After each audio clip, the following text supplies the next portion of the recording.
Hello everyone. हम कर रहे थे हमारा डिज़ास्टर मैनेजमेंट और उसमें लास्ट लेक्चर में हमने समझ लिया था कि कौन कौन से सेक्शन के थ्रू क्या क्या क्या चीज़ होती है डिज़ास्टर में। जैसे सेक्शन 3 आपको एनडीएमए की स्थापना के बारे में बताता है, यानी कि आपका जो नेशनल डिज़ास्टर मैनेजमेंट अथॉरिटी है कि उसकी स्थापना कब हुई, 2005 में हुई। इन सब चीज़ों के बारे में हम कर चुके हैं। आज का हमारा नेक्स्ट टॉपिक क्या रहेगा? आज का हमारा टॉपिक रहेगा डिज़ास्टर कितने टाइप का होता है। हम सबको पता है डिज़ास्टर 2 टाइप का होता है, एक तो मैन मेड होता है, एक नेचुरल होता है। यानी कि एक प्राकृतिक आपदा होता है, एक मानव जनित आपदा होता है। जो हमारा प्राकृतिक आपदा होता है वो जियोलॉजिकल बेस पे होता है हमारे, ठीक है, जिसमें हम ज्वालामुखी कह देते हैं, भूकंप आ गया, सुनामी, सूखा वगैरह, ये सब चीज़ आ जाती है। और जो हमारा मानव जनित डिज़ास्टर होता है, मानव जनित आपदा होती है, मैन मेड डिज़ास्टर होता है, वो होता है जैसे कहीं पर न्यूक्लियर टेस्ट हो रहा है, न्यूक्लियर एक्सप्लोजेशन हो गया, कहीं पर खनन चल रहा है, इन वजह से होता है हमारा मैन मेड डिज़ास्टर। तो आज का हमारा टॉपिक क्या रहेगा कि नेचुरल डिज़ास्टर, प्राकृतिक आपदा। तो प्राकृतिक आपदा के बारे में आप चीज़ देखिए।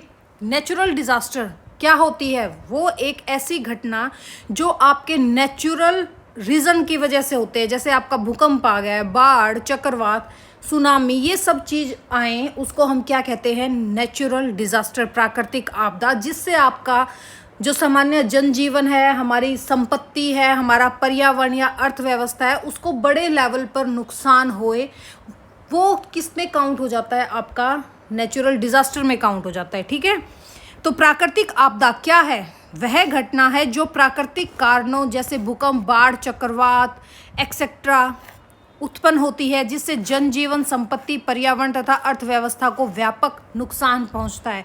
या हम सिंपल लैंग्वेज में कह सकते हैं, जब प्रकृति की असामान्य या तीव्र गतिविधियां मानव जीवन और संसाधनों को बहुत ज़्यादा हानि पहुंचाती है, गंभीर हानि पहुंचाती है, तो उसे हम क्या बोलते हैं? प्राकृतिक आपदा, नेचुरल डिज़ास्टर कहते हैं। इसकी विशेषताएं क्या होती हैं? अगर नेचुरल डिज़ास्टर है तो विशेषता क्या होगी? पूरी तरीके से वो नेचुरल होगा, पूरी तरीके से प्राकृतिक कारणों से होती है, अचानक या धीरे धीरे आ सकती है। जैसे लैंडस्लाइड होता है, एकदम तो लैंडस्लाइड नहीं होता, कुछ तो रीज़न रहा होगा, चाहे वहाँ से पेड़ों का खनन हुआ हो या वहाँ से पहाड़ों का खनन हुआ, उसी वजह से आपकी क्या हो रही है? लैंडस्लाइड हो रही है।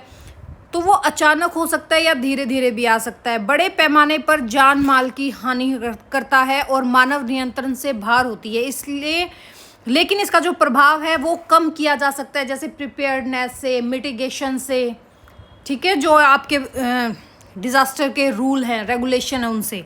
तो प्राकृतिक आपदाओं के प्रकार क्या हैं? सबसे फर्स्ट रीज़न हमारा क्या होता है? भूवैज्ञानिक आपदाएं। भूवैज्ञानिक आपदाओं का मतलब जो हमारा जियोलॉजिकल डिज़ास्टर है, जो हमारे ज्योग्राफिकल एरिया में होता है। जैसे आपका भूकंप हो गया, ज्वालामुखी विस्फोट हो गया, भूस्खलन हो गया, यानी कि अर्थक्वेक हो गया, हमारा वोल्केनो डिस्प्लोजेशन हो गया, या हमारी लैंडस्लाइड होगी। ये क्या होते हैं? ये होते हैं जियोलॉजिकल डिज़ास्टर, यानी कि भूवैज्ञानिक आपदाएं। सेकंड नंबर पर हमारी जलवायु, मौसम संबंधी आपदाएं, हाइड्रो मेट्रोलॉजिकल डिज़ास्टर जिसको हम बोलते हैं, जिससे कहीं भी ज़्यादा बारिश आ गई तो बाढ़ हो गया, ठीक है, नदियों में जल का प्रवाह ज़्यादा हो गया, ग्लेशियर ज़्यादा पिघल गया, तो वहाँ पे क्या होता है? बाढ़ आ गई, चक्रवात आ गए, सूखा पड़ गया, हीट वेव होगी या कोल्ड वेव होगी। ये क्या होते हैं? ये होते हैं हमारे मौसम संबंधी आपदाएं। फिर होते हैं हमारे बायोलॉजिकल डिज़ास्टर। बायोलॉजिकल डिज़ास्टर मतलब जैविक आपदाएं, जैसे आपका कोविड-19 आया था और हमारे कीट प्रकोप, कोई भी फ्लू आ जाए, स्वाइन फ्लू आ गया या कुछ भी आ गया, ठीक है। इसके रीज़न क्या हैं? नेचुरल डिज़ास्टर के रीज़न क्या हैं? सबसे पहला तो वही टेक्टोनिक मूवमेंट्स, यानी कि पृथ्वी की आंतरिक गतिविधियाँ, प्लेट्स जब एक दूसरे से टकरा जाएं या वो एक दूसरे से विपरीत हो जाएं या एक दूसरे को घर्षण करें, तो वो क्या है? ये हमारी टेक्टोनिक मूवमेंट्स हैं, पृथ्वी की आंतरिक गतिविधियां हैं। जलवायु परिवर्तन, क्लाइमेट चेंज हो गया, ज़्यादा बारिश होगी या सूखा पड़ गया, या हमारे सुनामी या साइक्लोन कह देते हैं, समुद्री गतिविधियाँ, ये क्या होते हैं? रीज़न होते हैं नेचुरल डिज़ास्टर के। इसके इम्पैक्ट्स क्या पड़ते हैं, क्या प्रभाव पड़ते हैं? भाई सबसे पहले मानव जीवन, पशु जीवन को हानि, आर्थिक नुकसान भी होता है, पर्यावरण की क्षति भी होती है, बुनियादी ढांचे का विनाश होता है, जो हमारा इंफ्रास्ट्रक्चर है उसका भी नुकसान होता है। प्राकृतिक आपदा को पूरी तरह रोका नहीं जा सकता, लेकिन पहले की तैयारी यानी कि प्रिपेयर्डनेस से नुकसान को कम किया जा सकता है। डिजास्टर मैनेजमेंट का मुख्य उद्देश्य ही क्या होता है? Mitigation, preparedness, response and recovery. यही 4 रूल पे हमारा क्या चलता है? डिजास्टर मैनेजमेंट चलता है। तो डिजास्टर मैनेजमेंट का जो मेन रोल है, मुख्य उद्देश्य है, वो क्या है?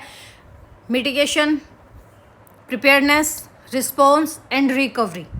ठीक है, अब हम बात करते हैं जियोलॉजिकल डिजास्टर के अंतर्गत हमारा क्या आता है, भूवैज्ञानिक आपदाओं के अंतर्गत हमारा क्या आता है। तो भूवैज्ञानिक आपदाएं क्या आपदाएं हैं, कौन सी आपदाएं हैं?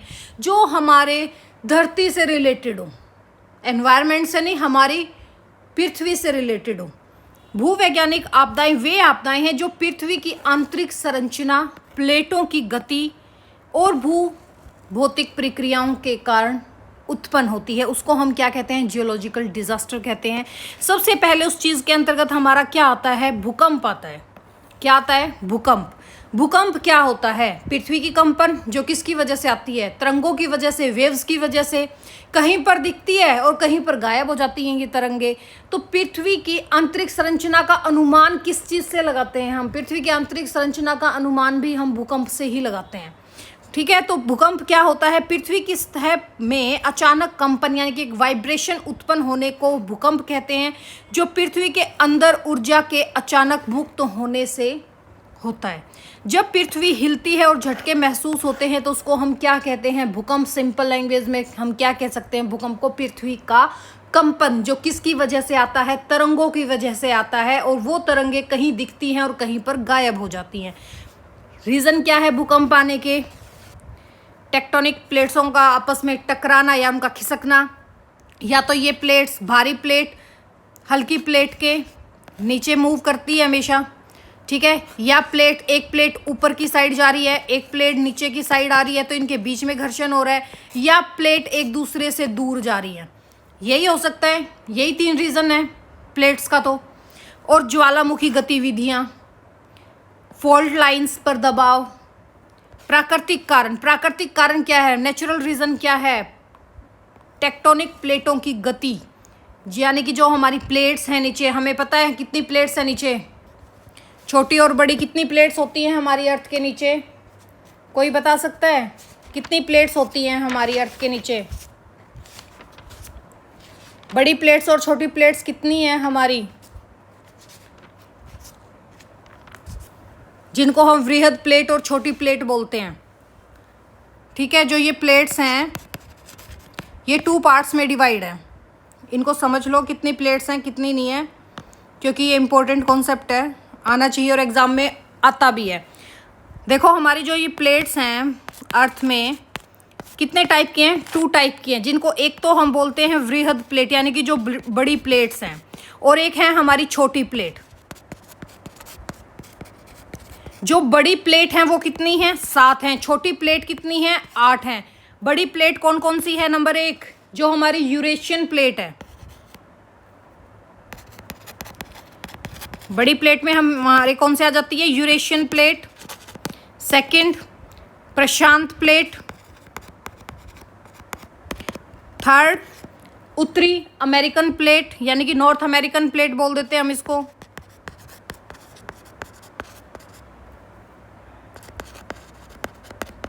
और कौन सी हो जाएगी फिर? दक्षिण अमेरिकन प्लेट।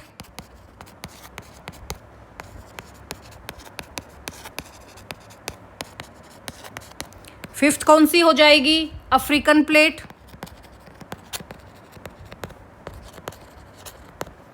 सिक्स्थ भारतीय प्लेट। Seventh Antarctic plate. तो बड़ी प्लेट्स में बड़ी प्लेट कितनी होती हैं? टोटल 7 होती हैं, जिसमें हमारी कौन कौन सी प्लेट्स आती हैं? अंटार्कटिक प्लेट, भारतीय प्लेट, अफ्रीकन प्लेट, दक्षिण अमेरिकन प्लेट, उत्तरी अमेरिकन प्लेट, प्रशांत प्लेट और यूरेशियन प्लेट। छोटी जो प्लेट होती है वो कौन कौन सी है? फर्स्ट है हमारी कैरेबियन प्लेट। कई बार ये ज्योग्राफी में आपके मैच ऑफ द फॉलोइंग भी आ जाते हैं। फिर कौन सी है? Philippines plate. थर्ड कौन सी है? हमारी कैरोलिन प्लेट। फोर्थ कौन सी है? Cocos plate. फिफ्थ कौन सी है? मिस्क मार्क। कौन सी है? Miss mark, miss mark plate. Sixth कौन सी है? Scottish, Scottish plate. और हमारी सेवंथ कौन सी है? नाज़का, सॉरी नज़ाका नहीं, नाज़का प्लेट, नाज़का प्लेट। और हमारी एट्थ कौन सी है? जुआन डी फुका, जुआन डी फुका। ये क्या होती हैं? ये हमारी अर्थ के नीचे जो प्लेट्स हैं, प्लेट टेक्टोनिक जिनके अंतर्गत होता है, ये सारी वो प्लेट्स हैं। कितने टाइप की प्लेट होती हैं? 2 टाइप की होती हैं, बड़ी और छोटी, वृहद प्लेट और छोटी प्लेट। वृहद प्लेट 7 टाइप्स एंड छोटी प्लेट 8 टाइप्स। वृहद प्लेट कौन कौन सी होती है? यूरेशियन, प्रशांत, उत्तरी अमेरिकन, दक्षिण अमेरिकन, अफ्रीकन, भारतीय और अंटार्कटिक प्लेट। वैसे ही अगर हम छोटी प्लेट्स पे आ जाए तो Juan de Fuca plate, Nazca plate, Nazca plate, Scottish plate, Bismarck plate, Caroline plate, Cocos plate और फिलिपिन प्लेट और कैरेबियन प्लेट। जो ये प्लेट हैं, अगर हम इनके गतिकीय भाग की बात करें, इनका गतिकीय भाग क्या होता है, तो एक होता है प्लेटों का गतिकीय भाग, देख लो, ये भी इंपॉर्टेंट पॉइंट है प्लेटों का। ये वैसे पार्ट तो आपका ज्योग्राफिकल का है, ज्योग्राफिकल पार्ट है, बट कोई बात नहीं, कर लेते हैं, स्टार्ट हो रहा है तो। इसमें एक होता है आपका अभिसारी किनारा। अभिसारी किनारा क्या होता है? ये बहुत ज़्यादा विनाशात्मक किनारा, इसको हम ये भी कह सकते हैं कि ये विनाशात्मक है, जो स्प्रेड कर रहा है, ठीक है, विनाशकारी होता है ये, इसको हम कह सकते हैं कि ये विनाशात्मक किनारा है। और सेकंड होता है अपसारी किनारा। अपसारी, जो अपसारी किनारा होता है ये होता है सृजनात्मक किनारा।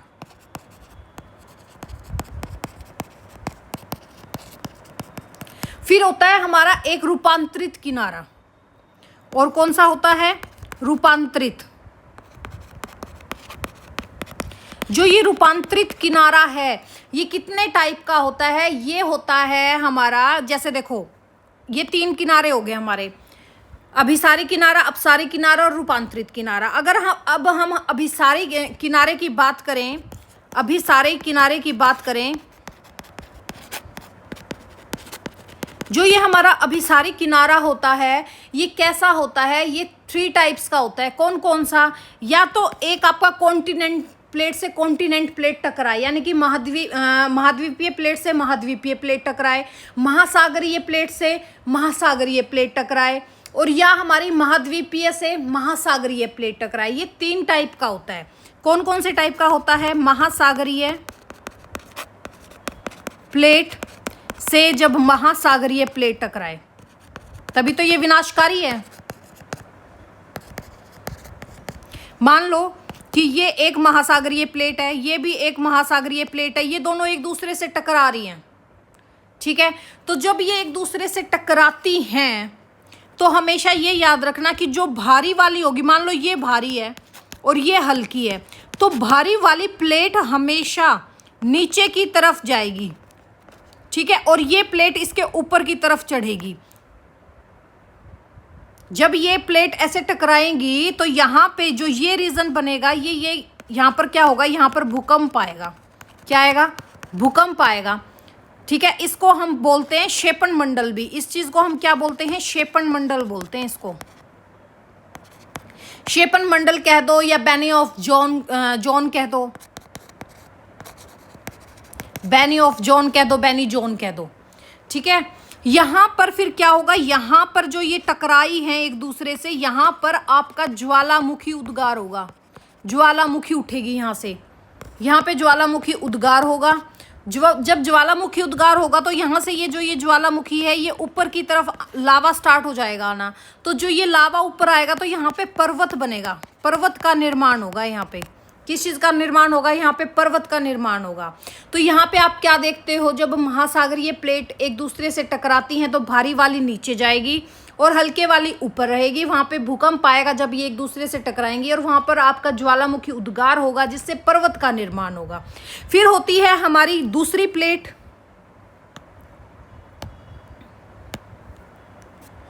दूसरी प्लेट देखो, दूसरी प्लेट हमारी जो होगी वो होगी आपकी महासागरीय और महाद्वीपीय प्लेट। मान लो ये महासागरीय प्लेट है और ये आपकी महाद्वीपीय प्लेट है। हमेशा याद रखना, महासागरीय प्लेट हमेशा भारी होती है और ये महाद्वीपीय प्लेट है। महासागरीय प्लेट हमेशा कैसे बनती है, क्योंकि वहाँ पे महासागर भी है। तो मान लो ये ऐसे बनेगी, क्योंकि यहाँ पर क्या है, यहाँ पर पानी है और ये आ गई महाद्वीपीय प्लेट। जब ये प्लेट एक दूसरे से टकराएगी तो ये प्लेट नीचे जाएगी, क्योंकि ये भारी होती है और यहाँ पे ये आपकी बड़ी होती है। तो यहाँ पर आपका क्या होगा, वही सेम, ये क्या है, ये क्षेपण मंडल है। टकराई तब क्या हुआ, भूकंप आया। भूकंप आया तो ज्वालामुखी का उद्गार भी हुआ।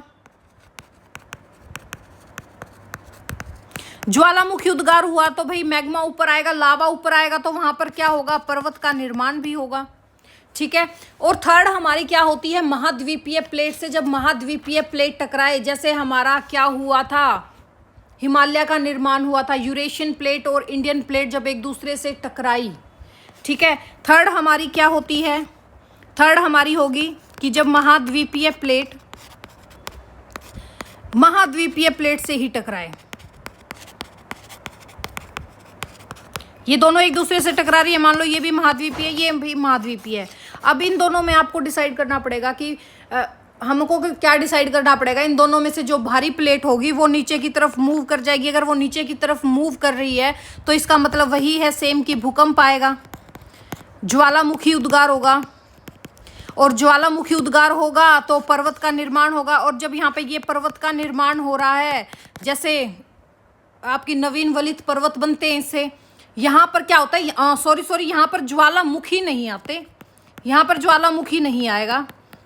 ठीक है, यहाँ पे ज्वालामुखी नहीं आते, बट जो आपका पानी का लेवल है वो इतना हाई चल जाता है, अवसाद इतने हाई चले जाते हैं कि वहां पर आपके पर्वत का निर्माण होता है। फॉर एग्जाम्पल यहाँ पे आपका जैसे हिमालय। ठीक है। फिर हमारी सेकंड क्या थी, अपसारी प्लेट। अपसारी प्लेट में आपका क्या हो जाएगा, सेकंड हमारा क्या था, अपसारी प्लेट।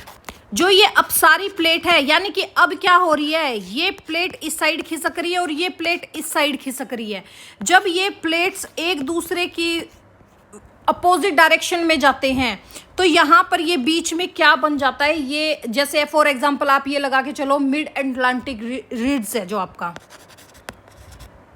एग्जांपल है, ये आपका इसका अपसारी प्लेट का मिड अटलांटिक रिड्स। ठीक है। यहाँ पर ये जो एरिया बन रहा है, यहाँ पर ये नई चट्टानें बनेंगी। यहाँ पर क्या बनेगा, नई चट्टानों का निर्माण होगा। यहाँ पर नई चट्टानों का निर्माण क्यों होगा, क्योंकि नीचे क्या है, नीचे हमारा मैग्मा है।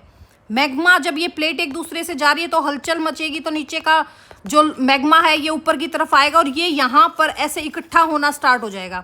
जब ये यहाँ पर इकट्ठा होना स्टार्ट हो जाएगा तो यहाँ पर क्या बनेगी, नई चट्टानें बनेंगी। ठीक है। अगर नई चट्टानें बन रही हैं तो यहाँ पे कुछ प्लेट्स ख़त्म भी होंगी, कुछ नई चीज़ बन रही है तो कुछ प्लेट ख़त्म भी होगी, कुछ प्लेट ख़त्म होगी। ठीक है। फॉर एग्जाम्पल जैसे आप इसके एग्जाम्पल में ले सकते हो एंडीज पर्वत और रॉकीज पर्वत। ठीक है। इसके एग्जाम्पल में हम क्या ले सकते हैं, एंडीज और रॉकीज, ये ले सकते हैं। एक होता है हमारा संरक्षी किनारा, क्या होता है, संरक्षी किनारा या रूपांतरित किनारा बोल देते हैं जिसको। जो संरक्षी किनारा या रूपांतरित किनारा, ये क्या होता है, यहाँ पे जैसे मान लो ये एक प्लेट है, ये दूसरी प्लेट है। जब ये प्लेट ऊपर की तरफ मूव कर रही है, ये प्लेट नीचे की तरफ मूव कर रही है, या ऊपर भी जा सकते हैं दोनों। ठीक है। या दोनों प्लेट ऊपर भी जा सकते हैं भाई। ठीक है। या ये वाली प्लेट नीचे आ सकती है, ये वाली प्लेट ऊपर जा सकती है। तो जो ये इनके बीच में ये घर्षण बनेगा, जो यहाँ पर ये घर्षण बनेगा, जो ये घर्षण बनेगा, यहाँ पर आपकी क्या संरचना बनती है, यहाँ पर हमारी घाटी नुमा संरचना बनती है। यहाँ पर क्या बनती है, घाटी नुमा संरचना का निर्माण होता है। ठीक है। जिसको हम कह सकते हैं रिफ्ट घाटी। फॉर एग्जाम्पल रिफ्ट घाटी, ठीक है। यहाँ पर हमारे भ्रंश का निर्माण होता है, भ्रंश यानी कि फॉल्ट लाइन का निर्माण होता है, फॉल्ट लाइंस, भ्रंश का निर्माण होगा। भूकंप आएगा। फॉर एग्जाम्पल जैसे इसके एग्जाम्पल में हम ले सकते हैं दामोदर नदी घाटी, नर्मदा नदी घाटी, सोन नदी घाटी, ठीक है, क्योंकि यहाँ पे आपके क्या है, घाटी की संरचना होगी। तो ये थे हमारे प्लेट्स से रिलेटेड, ठीक है। करवा दिया है मैंने आपको, ये कॉन्सेप्ट भी करना चाहिए कि जो चीज़ आ जाए तो उस चीज़ को निपटाते चलो, चाहे वो ज्योग्राफी का ही पार्ट क्यों ना हो, ठीक है। तो आई गेस आपको ये समझ में आ गया होगा कि प्लेट्स कैसे मूव करती हैं एक दूसरे की तरफ और एक दूसरे से कैसे अलग भी होती हैं। तो देखिए हमारा फर्स्ट रीजन में क्या था, प्राकृतिक कारण में टेक्टोनिक प्लेटों की गति, प्लेट टेक्टोनिक सबसे मुख्य कारण ही ये है, प्लेटों का टकराना, खिसकना और अलग होना, ज्वालामुखी विस्फोट होना, पृथ्वी के अंदर चट्टानों का टूटना।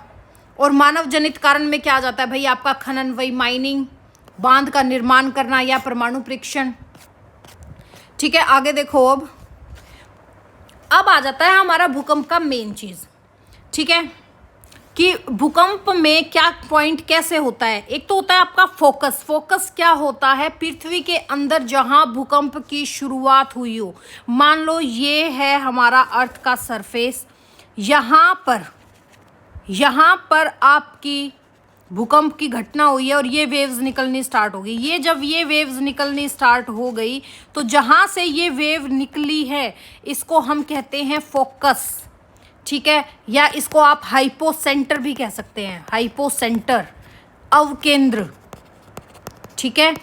ये होता है हमारा फोकस। और जो ये फोकस है यहाँ से हमारी P&S वेव उत्पन्न होती है, P&S वेव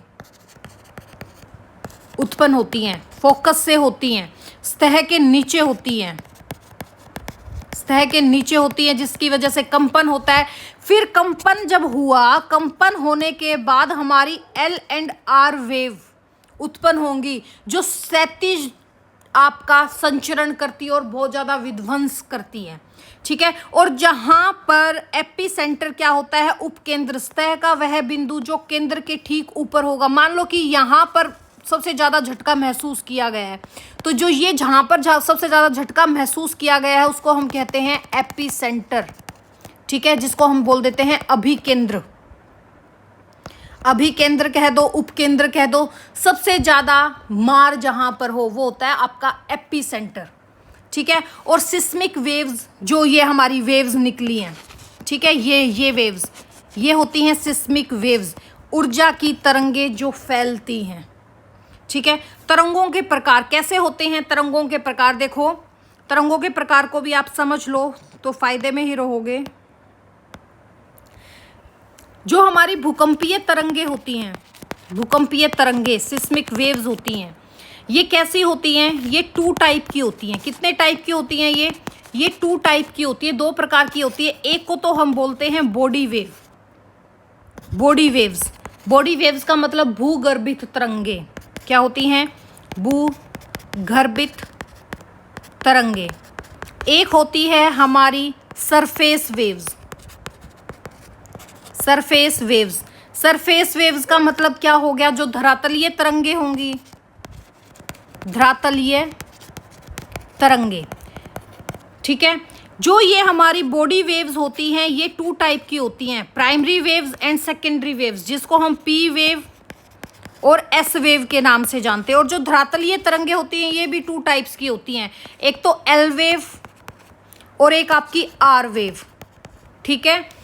जो हमारी ये पी वेव हैं, जो ये पी वेव हैं ये किस किस में मूव करती हैं, ये हमारे नीचे की तरफ मूव करती है। अभी आपको समझाया था कि ये फोकस पॉइंट पे P&S दोनों उत्पन्न होती है, फोकस पे। ये कहाँ उत्पन्न होती है, फोकस पे उत्पन्न होती है, यानी कि जो हमारा केंद्र है, ठीक है, जिसको हम अवकेंद्र कहते हैं। वहां पर जो हमारी ये पी वेव है ये आपकी सॉलिड में मूव करती हैं, ये हमारी लिक्विड में मूव करती हैं और ये हमारी गैस में भी मूव करती हैं। ये तीनों में संचरण करती हैं। और ये कैसे करती हैं, ये ऊर्ध्वाधर चलती हैं, कैसे चलती हैं? ये ऊर्ध्वाधर चलती है, यानी कि नीचे से आती हैं, ऊर्ध्वाधर चलती हैं, नीचे की तरफ आती हैं, नीचे से आती हैं और क्षैतिज कंपन करती हैं।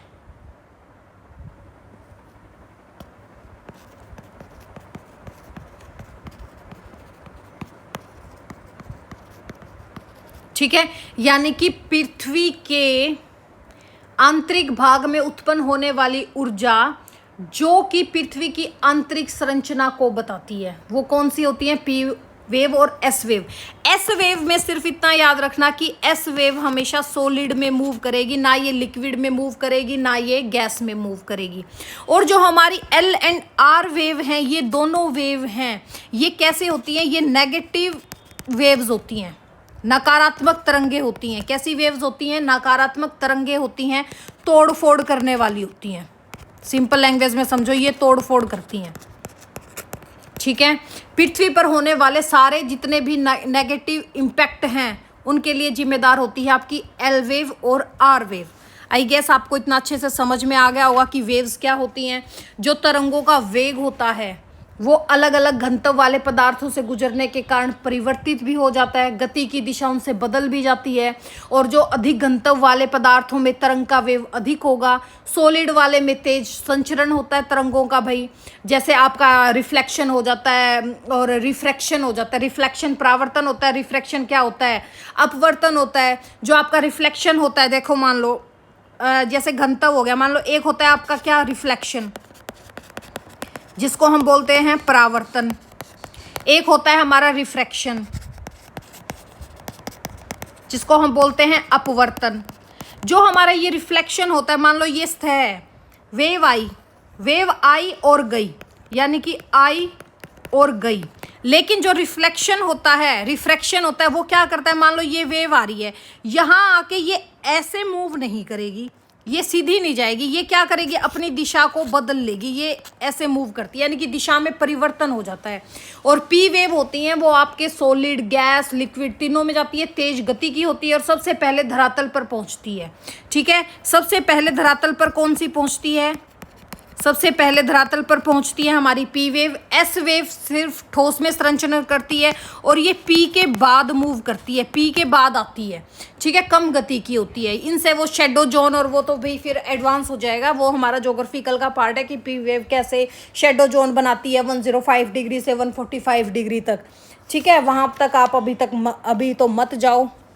ठीक है, तो चलो अब हम करते हैं आगे का काम। ठीक है, तो समझ में आ गया आपको कि हमारी जो तरंगों के प्रकार हैं वो कौन से हैं? प्राइमरी हैं, सबसे तेज, ठोस, तरल, गैस दोनों में चलती है, ठोस, तरल और गैस में भी चलती है। एस वेव सेकेंडरी केवल ठोस में चलती है। एल वेव किस पे चलती है? हमारी सरफेस पे चलती है। और आर वेव भी। ठीक है, जो भूकंप का मेजरमेंट है हम वो किससे करते हैं? सिस्मोग्राफ, जिसको आपकी मेजरमेंट में हम क्या बोल देते हैं? मेजरमेंट। एक तो होता है हमारा रिएक्टर स्केल। रिएक्टर स्केल क्या करता है? मैग्नीट्यूड को मापता है। ठीक है, मैग्नीट्यूड को मापता है। जो हमारा मर्कली स्केल है ये सिर्फ प्रभाव को मापता है। और सिस्मोग्राफ भूकंप को रिकॉर्ड करने वाला यंत्र होता है। अगर हम भूकंप की बात करें कि कितने टाइप के भूकंप होते हैं, तो सबसे पहला हमारा क्या कौन सा होता है? एक तो उत्पत्ति के आधार पर होता है। ठीक है, उत्पत्ति के आधार पर टेक्टोनिक अर्थक्वेक हो गया, जैसे प्लेटों की गति हो गया। वोल्केनिक अर्थक्वेक हो गया, ज्वालामुखी से आ गया। ठीक है, कोलाप्स अर्थक्वेक हो गया, यानी खदान गुफा से गिरने वाला हो गया।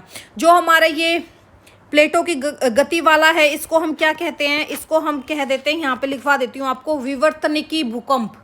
इसको हम क्या बोलते हैं? विवर्तनिकी भूकंप या टेक्टोनिक अर्थक्वेक,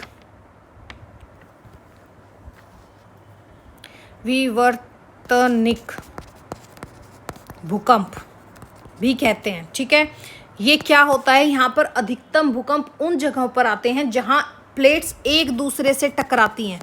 एक दूसरे से जब प्लेट टकराएंगी,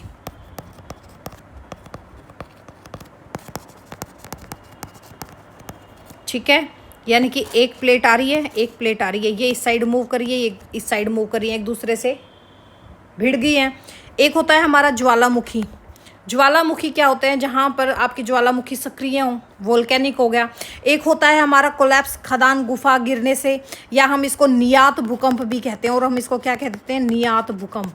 जो ये हमारा नियात भूकंप होता है, खनन क्षेत्रों में कभी कभी अत्यधिक जब खनन कार्य चल रहा होता है तो भूमिगत खानों की क्या होती है, वे छत गिर जाती है। जब ये छत गिरती है भूमिगत खानों की, तो उसके कारण हल्के झटके महसूस होते हैं। जो वो हल्के झटके होते हैं उसी को हम कहते हैं कोलैप्स अर्थक्वेक, खदान गुफा गिरने से होता है। ठीक है, अब देखो नेक्स्ट पॉइंट हमारा इसमें क्या आ जाएगा। नेक्स्ट पॉइंट हमारा इसमें और भी तो होते हैं भाई, भूकंप के तो और भी होते हैं, और रीज़न भी तो होते हैं भूकंप के। इसमें टेक्टोनिक प्लेट हो गया, वोल्केनिक अर्थक्वेक हो गया, कोलैप्स अर्थक्वेक हो गया। और इसमें जैसे आपका और क्या हो जाएगा, फोर्थ नंबर पे, नेक्स्ट पे इस पे ही करवा देती हूँ। फोर्थ पे आपका आ जाएगा जैसे एक्सप्लोजेशन से हो जाएगा, जिसको हम विस्फोट भूकंप कहते हैं। विस्फोट भूकंप भी होता है, ठीक है, यानी कि परमाणु या रासायनिक विस्फोटों से भी भूकंप होता है। और बांध जनित भूकंप भी होता है। बांध जनित भूकंप भी, जहाँ बड़े बड़े बांध बनाते हैं तो वो खुदाई करते हैं तो उसकी वजह से भी भूकंप आता है। ठीक है, जो हमारा रिएक्टर स्केल था ये कहाँ से कहाँ तक काम करता है इसके बारे में भी लिख लो। ये 1 से 10 तक मेज़र करता है। और जो मार्कली स्केल है ये 1 से 12 तक करता है। ठीक है, जो ये हमारा ये ऐसे ग्राफ होता है ना, ये 1 से 10 तक मेज़र करता है, ये 1 से 12 तक करता है। इस चीज़ को भी याद रख लेना। ठीक है, देखो, और गहराई के आधार पर हम कहें तो जैसे शैलो होता है, सबसे खतरनाक भूकंप होता है। इंटरमीडिएट जो 70 से 300 किलोमीटर तक अंदर तक होता है। और डीप इतना होता है। ठीक है, अच्छा, भूकंप के प्रभाव देखेंगे तो भूकंप के प्रभाव क्या हो जाएगा भाई, भूमि का हिलना, धरातलीय विसंगति, भूसंखलन, हिमसंखलन, ठीक है, सोइल लिक्विफिकेशन भी बोल देते हैं, फ्रैक्शन जो मृदा द्रवण होता है, ये सब चीज़ किससे आती हैं, हमारे भूकंप के इम्पैक्ट्स होते हैं। जैसे भवनों का गिरना या भूमि का हिलना, जान माल की हानि, भूसंखलन, लैंडस्लाइडिंग, सुनामी, समुद्र में भूकंप होता है। ठीक है, आग लगना, गैस रिसाव, ये सब चीज़ की क्या होते हैं भाई, भूकंप के प्रभाव आते हैं, इम्पैक्ट्स आते हैं। अगर हम इसके जोन की बात करें तो 5 जोन होते हैं इसके, zone 1, zone 2, zone 3, zone 4, zone 5। यानी कि जोन 2 होता है उसमें सबसे कम खतरा होता है। जोन 3 हो गया, उसमें थोड़ा मीडिएटर खतरा होता है। जोन 4 में उच्च खतरा, जैसे दिल्ली और बिहार में बना हुआ है। जोन 5 सबसे ज़्यादा खतरा कश्मीर, हिमालय और उत्तर पूर्व में है। तो भारत के जोन कितने हैं, 2 to 5 हैं। ठीक है, जोन 2 से 5 तक भारत आता है। ठीक है, zone 2, zone 3, zone 4, zone 5। Zone 5 सबसे खतरनाक होता है। हिमालय क्षेत्र सबसे अधिक संवेदनशील है भाई, जोन 5 के अंतर्गत आता है। हिमालय कौन से उसके अंतर्गत आता है, आपका जोन 5 के अंतर्गत आता है। ठीक है, अगर हम बात करें भूकंप से बचाव, तो भूकंप के समय क्या करना चाहिए भाई, ड्रॉप, कवर, होल्ड अपनाएं।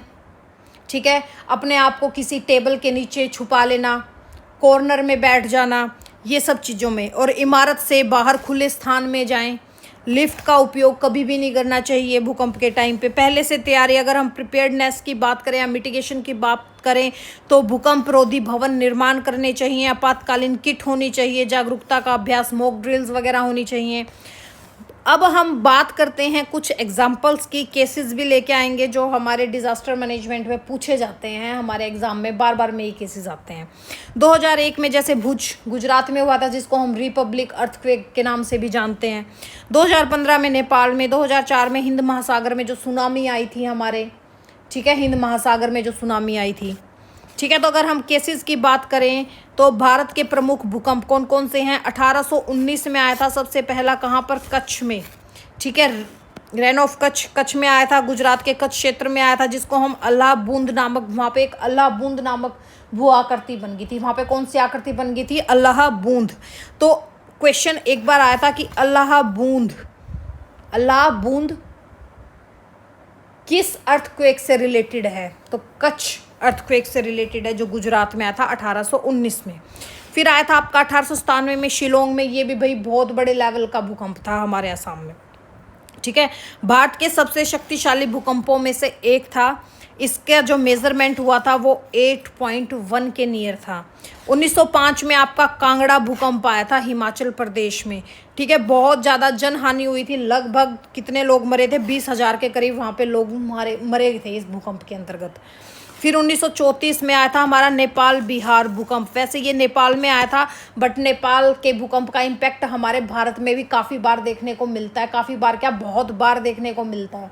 ठीक है, यहाँ पे भी आपका जो मैग्नीट्यूड था वो कितना था, 8.1 के अप्रॉक्स था। बिहार में बहुत ज़्यादा तबाही आई थी इस वजह से। फिर 1867 में कौन सा आया था, कोयना भूकंप आया था, कोयना नदी पर। ये तो आपके बांध के कारण आया था, कोयना नदी पर आपका जो कोयना बांध बना हुआ है महाराष्ट्र में, वहाँ पर आया था। ये बांध के कारण आया था भाई 1967 में जो कोयना भूकंप आया था हमारा। 1993 में लातूर भूकंप भी आपका महाराष्ट्र में आया था। ठीक है, ये भी बहुत इंपॉर्टेंट है, मोस्ट इम्पोर्टेंट है ये वाला, और आपका कांगड़ा ये वाला शिलोंग वाला, क्योंकि ये एग्ज़ाम में बहुत बार पूछे जाते हैं। जो ये लातूर भूकंप है ये भी आपके महाराष्ट्र में आया था। इसमें क्या हुआ था, जो आपके प्लेटूज़ हैं, प्लेटूज़ एरिया में आया था, जो हमारा प्रायद्वीप का भाग है, ठीक है, जो हमारे पठार है उनमें आया था। ठीक है, ये अनयूजुअल केस था, इसलिए इसको याद रखना। बहुत ज़्यादा जनहानि हुई थी। 2001 में तो हमें पता है भुंज भूकंप आया था, बहुत ज़्यादा खतरनाक था भाई, ये भी बहुत नुकसान किया था। इसका भी मैग्नीट्यूड कितना था, 7.7 था। 26 जनवरी 2001 को आया था, रिपब्लिक डे वाला भूकंप भी इसको बोला जाता है। फिर आपका 2005 में कश्मीर में भूकंप आया था। जम्मू कश्मीर और पाकिस्तान का क्षेत्र काफ़ी प्रभावित हुआ था और काफ़ी ज़्यादा तबाही मची थी। फिर 2011 में हमारा सिक्किम का भूकंप आया था। इसका मैग्नीट्यूड 6.9 के अप्रोक्सीमेट था। उत्तर पूर्व भारत इससे काफ़ी प्रभावित हुआ था। 2015 में नेपाल भूकंप आया था। नेपाल भूकंप का प्रभाव हमेशा भारत पर आपको देखने को मिलेगा। दिल्ली, बिहार, यूपी में झटके महसूस हुए थे। और भारत के भूकंप प्रवण क्षेत्र जोन 5 सबसे ज़्यादा खतरा कहाँ कहाँ है, जो हमारा हिमालयन एरिया है। ठीक है, कश्मीर, हिमालय, उत्तर पूर्व एरिया, ये किसके अंतर्गत है, जोन 5 के अंतर्गत है। और अभी जैसे हमारे उसमें जोन 6 भी नाम दिया गया है। ठीक है, जोन 6 में भी आपका यही एरिया है। जोन 4 दिल्ली और बिहार, ठीक है, पेनिसुलर इंडिया, इसकी वजह से आता है। हरियाणा में भूकंप की बात करें तो हरियाणा में आपका जोन 2, जोन 3, जोन 4 है। हरियाणा जोन 5 से बाहर है। जोन 5 में हमारा हरियाणा नहीं आता है, क्योंकि इतना हाई रिस्क सिर्फ हमारा जो अरावली स्टेशन, अरावली हिल के आसपास का एरिया है वहाँ पर देखा जाता है, या जो हमारा मोरनी हिल्स हो गया वहाँ पे हमारा जोन 4 आ जाता है। भाई थोड़ा हाई रिस्क होता है वहाँ पे लैंडस्लाइड का या इन सब चीज़ों का। तो देखिए जोन हरियाणा में कौन कौन से जोन आते हैं, 2, 3, 4 जोन आते हैं, जिसमें जोन 4 हाई रिस्क पे आ गया गुरुग्राम, फरीदाबाद, पंचकुला। ठीक है, ये आपके अरावली की वजह से है, और ये हमारा मोरनी हिल्स या शिवालिक भी बोल सकते हैं, शिवालिक हिल्स की वजह से है। ठीक है, जोन 3 मॉडरेट होता है, यानी कि नॉर्मल भूकंप आता है, रोहतक, हिसार, करनाल, जींद भी लगा लो चाहे इसमें आप। जोन 2 काफ़ी ऐसे झटका महसूस होगा कि हाँ कुछ हुआ था, बट फील नहीं होता कई बार, कुछ दक्षिण पश्चिम एरियाज में आता है ये। रीज़न क्या है, वाई हरियाणा इज़ वेनरेबल, कारण क्या है, दिल्ली हरिद्वार मेन रीज़न है। अरावली फॉल्ट सिस्टम है, हिमालय के पास होने के कारण इनडायरेक्ट प्रभाव पड़ता है, क्योंकि शिवालिक रेंज हमारे नॉर्थ हरियाणा में चलती है, आपका पंचकुला, अम्बाला, यमुनानगर एरिया। ठीक है, हरियाणा में बड़े भूकंप कम आते हैं, लेकिन दिल्ली सिस्मिक जोन का प्रभाव हमेशा हरियाणा में देखने को मिलता है। जैसे आपका एनसीआर क्षेत्र, गुरुग्राम, फरीदाबाद सबसे ज़्यादा संवेदनशील है, जोन 4 के अंतर्गत आता है। माइक्रोजोनेशन स्टडीज़ के अकॉर्डिंग दिल्ली एनसीआर में की गई है सब चीज़ की स्टडी। अब एक बार क्विक रिवीजन करते हैं। 2005 में कहाँ था, कांगड़ा भूकंप। 1934 में बिहार नेपाल, 1967 में कोयना, 1993 में लातूर, 2001 में भुज। और हरियाणा किसके अंतर्गत आता है, जोन 2, 3, 4, और एनसीआर हाई रिस्क जोन 4 के अंतर्गत है। ठीक है, ये आ गया आज हमारा अर्थक्वेक, ख़त्म कर दिया है। अर्थक्वेक के बाद हम सेकंड लेके आएंगे ज्वालामुखी। ठीक है, वैसे हरियाणा में एक ज्वालामुखी एक्सप्लोजेशन है, कहाँ पर है आप मुझे बताओगे, थोड़ा हिंट दे देती हूँ, अरावली में है। चलो मैं ही बता देती हूँ, डोसी की पहाड़ी में मिलता है अकेला। ठीक है, हरियाणा में एक ज्वालामुखी उद्गार कभी पहले ज़माने में हुआ था। ठीक है, कहाँ, डोसी की पहाड़ी में देखने को मिलता है। तो चलो, अगर आपको वीडियो अच्छी लगी तो लाइक, सब्सक्राइब, शेयर जरूर करना। मिलते हैं नेक्स्ट में। Thank you, have a nice day.